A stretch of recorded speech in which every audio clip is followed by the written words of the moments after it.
जब ससुरारी जानी जब ससुरारी जानी जब ससुरारी मारी कनखी बोलावेले भैया के हमारा साली। अरे पागल कर देले बिया हो। भैया के हमारा साली रोज उठलाली चुसावेले भैया के हमारा साली रोज उठलाली चुसावेले जानी जब ससुरारी जानी जब ससुरारी।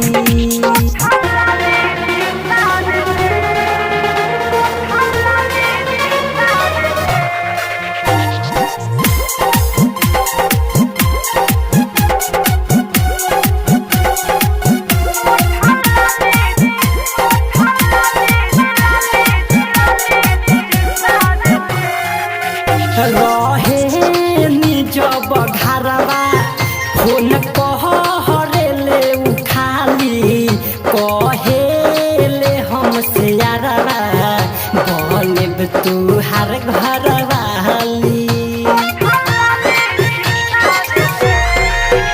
रहे जब घरवा फोन कहरेले उखाली कहेले हमसे यारवा बनेब तुहार घरवाली। वीडियो कॉल कह के गोरे गलिया देखावेले भैया के हमारा साली। अब जिए ना दिरे दादा।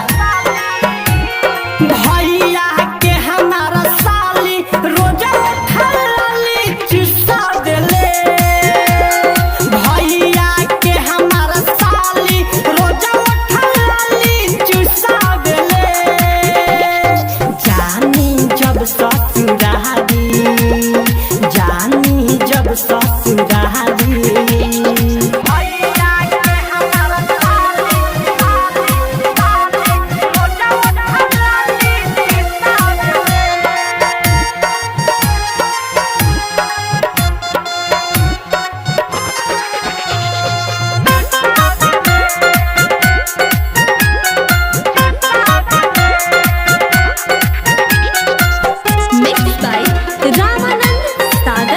राइटर राजेंद्र भारत जई है रे हमारा साथे आज कटी है बादल बल जीते ओकर गाल अपना दाते।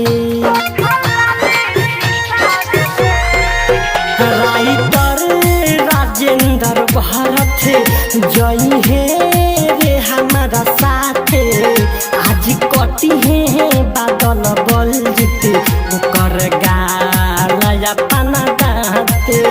चाउमीन या चाट छोला अपना हाथे खियावेले भैया के हमारा साली।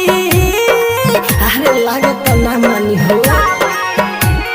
भैया के हमारा साली रोज उठलाली चुसावेले भैया के हमारा साली रोज उठलाली चुसावेले जानी जब ससुरारी जानी जब ससुरारी।